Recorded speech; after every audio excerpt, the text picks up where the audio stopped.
entamons la deuxième partie du cours sur l'aspect de résonance nucléaire du proton. On va traiter du déplacement chimique. Qu'est-ce que c'est que le déplacement chimique? Dans le spectre du R20, le déplacement chimique noté sigma est la grandeur en abscisse que l'on retrouve ici. Donc il est souvent exprimé en ppm, c'est-à-dire partie par million.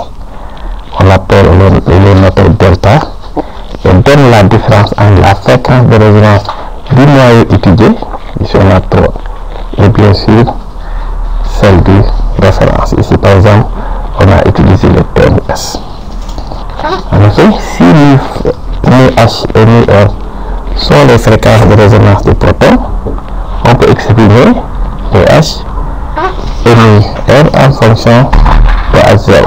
C'est-à-dire que le champ magnétique appliqué μH est égal à gamma sur 2pi H0 facteur de 1 moins sigma, mu de référence gamma sur 2pi H0 1 moins sigma R. On avait déjà exprimé gamma, delta mu, donc si je fais la différence mu H moins mu R, donc voilà qui me reste, on factorise ici par gamma H0 sur 2pi, il va me laisser sigma R, puisque moins ça fait plus, sigma R moins sigma H. Donc delta mu qui est égal à mu H mu R, ça c'est la fréquence de précession de la mort, gamma H0 sur 2pi, donc on peut l'exprimer en fonction de mu 0, la fréquence de résonance de la molécule qui est fonction de H0. D'accord? Donc delta mu dépend de H0. Donc, comme la différence de fréquence dépend de H0, on va introduire la notion de déplacement chimique pour avoir une grandeur qui ne dépend pas de H0. Ça veut dire quel que soit l'appareil utilisé, la molécule aura le même déplacement chimique par rapport à la même référence. Alors que si on utilisait H0, on veut une grandeur qui dépend de H0, la fréquence, pour chaque appareil, on allait avoir deux différences de fréquences différentes. D'accord? Donc il suffit de diviser par H0 la grandeur parce que c'est mu0 qui dépend de H0, on aura delta mu sur mu0 est égal à delta. Donc ce rapport-là ne dépend plus de H0. Donc si la fréquence de résonance est celle de fonctionnement, ça on peut le faire de test que la fréquence de résonance de la référence soit égale à celle de l'appareil. Donc on aura μH moins μR sur μR. Donc mu de référence. Donc je prends un appareil dont la fréquence de résonance est exactement égale à celle de μR. Donc généralement une grandeur qui ne dépend plus d'un delta, qui est qu'on appelle un déplacement chimique qui ne dépend plus de H0. Donc indépendamment de l'appareil, pour chaque type de liaison, on aura la même. Delta est très petit, donc c'est pourquoi très extrêmement petit, c'est pourquoi on multiplie par 1 million. C'est une grandeur bien sûr sans dimension, 10 puissance 6, c'est pourquoi on va parler de partie par million, une partie pour 1 million. Comme x de l'environnement de delta est bien sûr caractéristique de l'environnement du noyau. Donc chaque groupe va avoir sa propre valeur de delta, puisque le déplacement chimique est indépendant de la fréquence du champ appliqué, et donc c'est une grandeur sans dimension extrêmement petite, multipliée par 1 million pour définir la grandeur en partie par million. Par exemple, l'acétate de benzyle en présence de TMS qui est référent donne 4 pics situés à 116 304 de Celsius. Calculer le déplacement chimique si la fréquence du spectre est de 600. Donc ça c'est la fréquence du spectromètre. On fait de telle sorte que on a μH moins mu0 sur mu0. Donc si μH son déplacement par rapport à ça, donc c'est en S, donc 60 plus puissance 6 moins 66, vous avez le déplacement chimique 1,96 Et si on multiplie par 10 puissance 1 million, c'est pourquoi la valeur tonale elle est extrêmement faible. On multiplie par 10 puissance 6 pour avoir 1,83 ppm. Pour le véhicule, ça fait ça. Pour le troisième, ça fait 7,70. Et pour le quatrième, delta est une propriété moléculaire indépendante du champ magnétique. Exemple, je vais donner le cas de CH3BR. Lorsqu'on applique un champ extérieur de 1,41 Tesla, la fréquence c'est 60 MHz. La position avec une fréquence de 60 MHz, la position de la référence c'est 162. En utilisant une fréquence de 60 MHz, donc la position par rapport à la référence est de 162 MHz. Si on utilise une fréquence de 100 MHz avec un champ de 2,35 Tesla, avec un champ de H0 1,41 Tesla, la fréquence de résonance sera 60 MHz et la position par rapport à la référence c'est 162 MHz. Si on a un champ de 2,35 Tesla, la fréquence de résonance c'est 100 MHz et la position par rapport à la référence est de 270 MHz. Mais vous voyez que dans les deux cas, si on utilise delta, on a exactement le même déplacement chimique, 2,70 ppm, 2,70 ppm. C'est pourquoi on préfère toujours travailler en utilisant le déplacement chimique. Donc quand vous avez des noyaux qui ont un environnement identique, on dit que ces noyaux sont isochromes. Donc même environnement électronique, même constante d'écran, même fréquence de résonance, même déplacement chimique. Voilà exactement ce qu'on a ici. Les 4 hydrogènes sortent exactement à la même position. Ici, on a exactement les 3 hydrogènes ici. Leur environnement est identique, donc ils sortent exactement à la même fréquence. Vous avez des noyaux qui n'ont pas le même environnement. Bien sûr, on dit que s'ils sont anisochromes, bien sûr l'environnement chimique sera différent, les constantes d'écran ne seront pas les mêmes, bien sûr les fréquences de résonance seront différentes, bien sûr ils n'auront pas le même déplacement chimique. Ici dans ce cas de ce produit, cet acide CH, ici les 3 hydrogènes qui sont ici ont exactement le même environnement, donc ils sortent exactement à la même position, tandis que celui-là qui a un environnement différent des 3 autres va sortir à une fréquence différente. En RMN, la fréquence la plus utilisée c'est le tétraméthylsilane, bien sûr, avec ses propriétés. Il est soluble dans presque tous les solvants ioniques, il est inerte chimiquement et bien sûr les 12 protons sont équivalents, ce qui fait qu'il aura une intensité très forte, bien sûr ici, et vous avez le tétraméthylsilane, donc la référence. Les deux, ils ont exactement, les deux CH-méthyl ont exactement le même environnement chimique, donc ils sortent exactement ici, et bien sûr les 4 ici, ils ont exactement le même environnement chimique, ils sortent à la position 2. On a plusieurs types de solvants, mais dans le même ordre, de tétrachlorure de carbone. L'acétone D6, on remplace ici les hydrogènes par des deutérium. Le méthanol D4, c'est la même chose. Dans le méthanol, on remplace les hydrogènes 1 avec des deutérium. La pyridine D5, même chose aussi. Au l'autre, D2, partout dans ces produits-là, à part le premier, on a substitué l'hydrogène aux 3. De ce fait, on n'a aucune interaction, pas de problème avec les hydrogènes. Quelle est la relation entre delta et sigma? Voici le champ local à 0 facteur de 1 moins sigma. Donc on peut exprimer la fréquence de résonance gamma sur 2 pi H0 1 moins sigma. Delta, on a donné son expression par rapport à la référence. Si la référence vibre à la même fréquence que l'appareil, pardon. Si on remplace 1 dans la deuxième relation, voilà ce qu'on a. 1 moins sigma facteur de H0 moins 1 moins sigma H0 10.6. On a bien vu que H0, sigma est très faible devant devant 1. C'est pourquoi on avait multiplié par 10 puissance 6. Les valeurs que nous avons, c'est l'ordre de 10 puissance moins 6. C'est moins 6. Ce qui fait que 6. Donc on peut négliger sigma 0 qui est de 10 puissance moins 6 devant 1. Donc on a ça. Donc on voit qu'ici, plus sigma est faible, plus delta augmente. Plus sigma est faible, plus delta augmente. Ce qui signifie que les champs forts sont à droite et les champs faibles à gauche. Puisque les champs forts vont correspondre à un sigma élevé, donc ça donne un delta faible. Les champs faibles vont correspondre à un sigma faible, ce qui donne un delta fort. Exactement ici.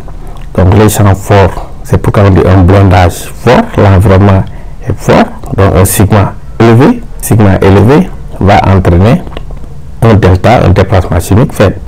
Alors si le sigma est fort, le champ autour de H n'est pas très fort, le champ induit bien sûr, on va faire les écrantages des blindages faibles.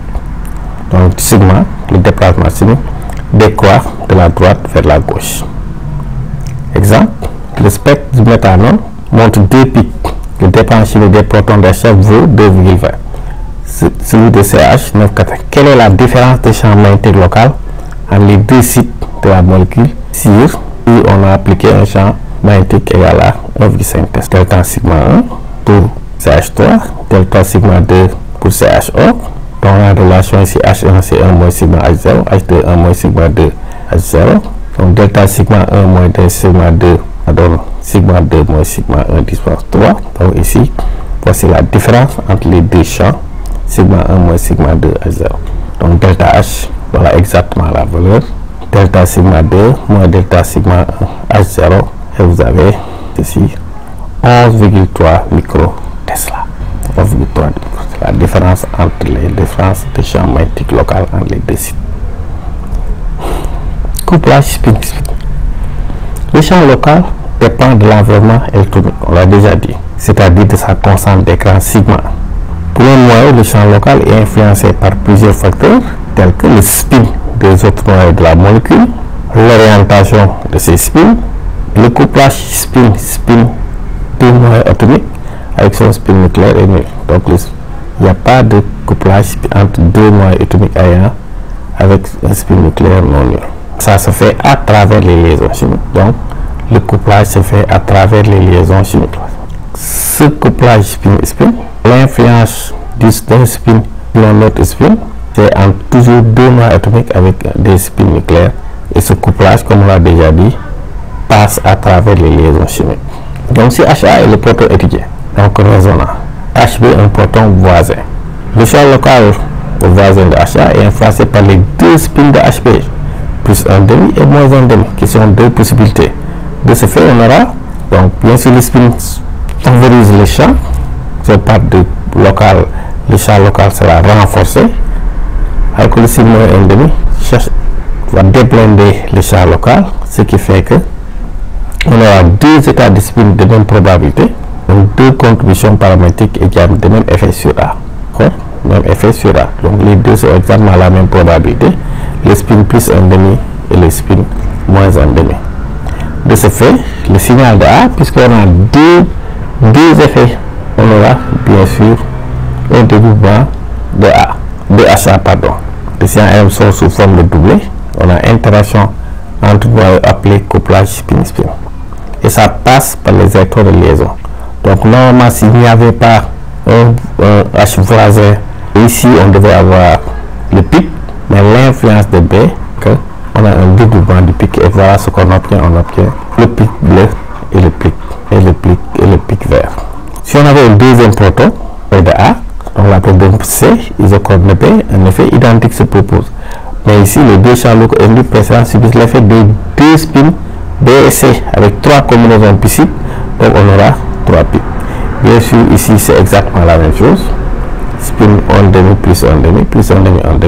Donc c'est le même effet. Ici les deux spins sont dans le même sens, deux spins contraires. Donc ici ça veut dire que le pic du milieu sera 2 fois plus intense que les deux autres. Et ça sort sous forme de triplet. D'accord? L'influence des deux triplets. Le signal de A sort sous forme de triplet. S'il n'y avait pas les deux H, B et C, on aurait juste un seul pic. Si on avait que B, on allait avoir 2 pics.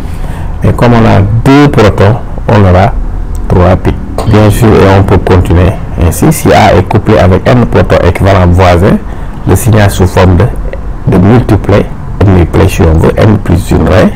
L'instance des relatives sont le triangle de Pascal. 0 voisin, 1 pic. 1 voisin, 2 pics équivalents. 2 voisins, 3 pics. 3 voisins, 4 pics, ainsi de suite. Et on a ceci se donné sur ce qu'on appelle le triangle de Pascal. 0 voisin 1, 2.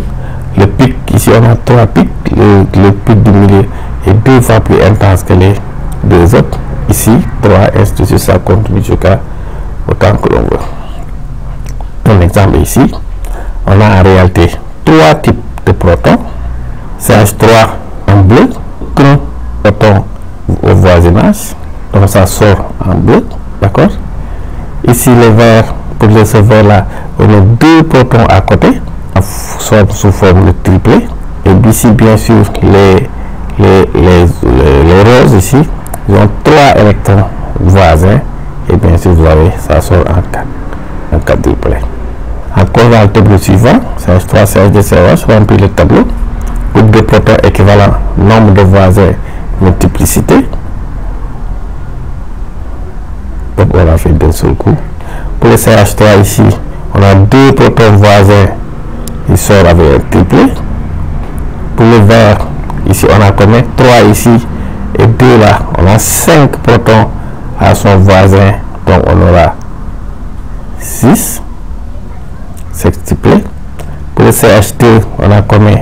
2 seulement dans le triplet. Et pour le OH, 0 voisin sur le O, on a un seul singulier. L'importance du couplage spécifique est estimée par la constante Mj. Donc, couplage spécifique exprimé en S, la constante Mj. M, c'est le nombre de liaisons séparant les noyaux couplés. Il détermine l'écart séparant les 2 signaux, exactement ici. J, séparant les 2 signaux. J indépendant du champ extérieur, donc J indépendant du champ extérieur. Je donne des informations sur le voisinage des noyaux, donc vous avez la valeur de J, vous avez bien sûr le reste. Les couplages n'apparaissent qu'entre protons non équivalents. D'accord, ça entre 2 protons équivalents, on ne peut pas avoir de couplage. Bien sûr, ils sortent au même niveau. Il existe différents types de constantes de couplage. Couplage géminé, J égale 2. 2 protons partagés par le même carbone.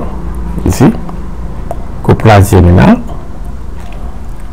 peu observés, sont souvent isochrones parce que pour que J ait un sens, il faut que les 2 protons ne sont pas équivalents. Donc c'est très rare. Sauf dans le cas des systèmes vinyliques et de carbone asymétrique, comme dans ces 2 cas-là. Nous avons le quotient vicinal, 3J, 2 protons séparés par 2 liaisons, pas 3 liaisons, 1, 2, 3, couramment observé car en général les protons portés par 2 carbones voisins ne sont pas isochrones. C'est bien sûr dans le cas d'une symétrie au sein de la molécule. Donc cette constante de couplage 3J, c'est dans la totalité des composés aliphatiques, aldéhyques et aromatiques. Bien sûr la valeur de J va juste changer en fonction des liaisons que nous avons dans la molécule. Couplage de longue distance, 4J ou 5J, 2 protons séparés par plus de 3 liaisons, c'est rencontré dans les composés allyliques, acétyléniques vrais ou des aromatiques à des protons en position méta. Donc c'est peu observé dans la nature, mais valeur relativement faible ou même nulle.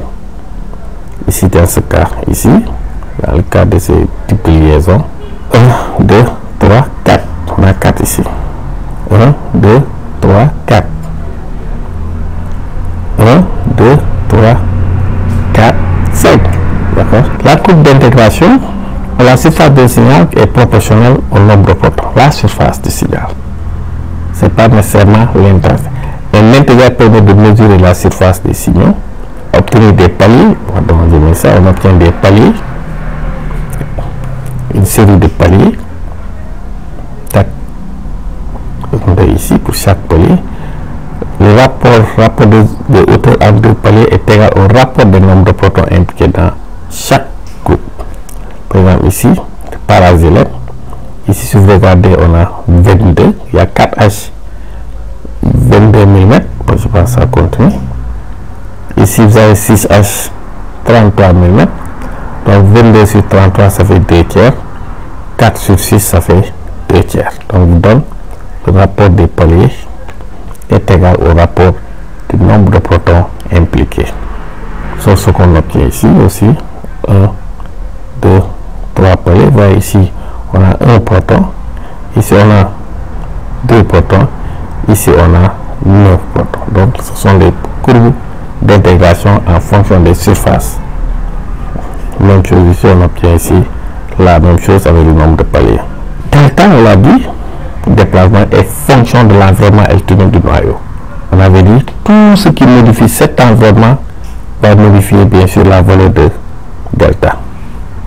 Et de ce fait, toute modification de cet environnement entraînant une fréquence plus faible, delta petit, H est biblendé, on l'a dit. Le champ fort, puisque le champ fort est fonction de sigma, donc le champ fort entraîne une fréquence plus faible. Un delta petit est HT plus c'est sigma 0 moins sigma. Plus sigma est grand, plus delta est petit. Donc si le déplacement chimique est faible, c'est que le H est blindé. Une fréquence plus élevée, ça veut dire que l'H est déblindé. L'environnement est moins dense par rapport au champ appliqué. Donc il y a deux facteurs qui influencent ce déplacement chimique. Ce sont les effets inductifs. Donc les éléments attracteurs liés à un C portant un H attirent les électrons et déblindent le proton.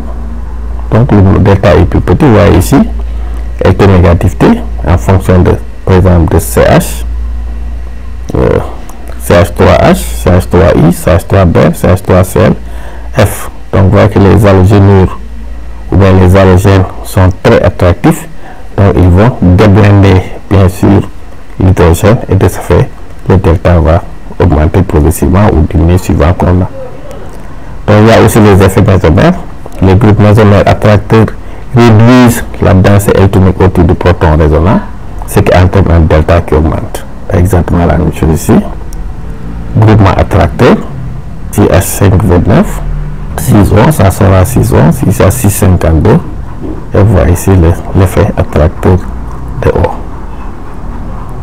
Donc il y a toujours les effets éphémères aussi, augmentent la densité, donc ça augmente ici, donc vous voyez ici on a 529, ici vous avez 374 et 393. Donc la substitution de H par O entraîne une modification du déplacement chimique. Donc nous allons arrêter ici. Merci de votre attention et à la prochaine.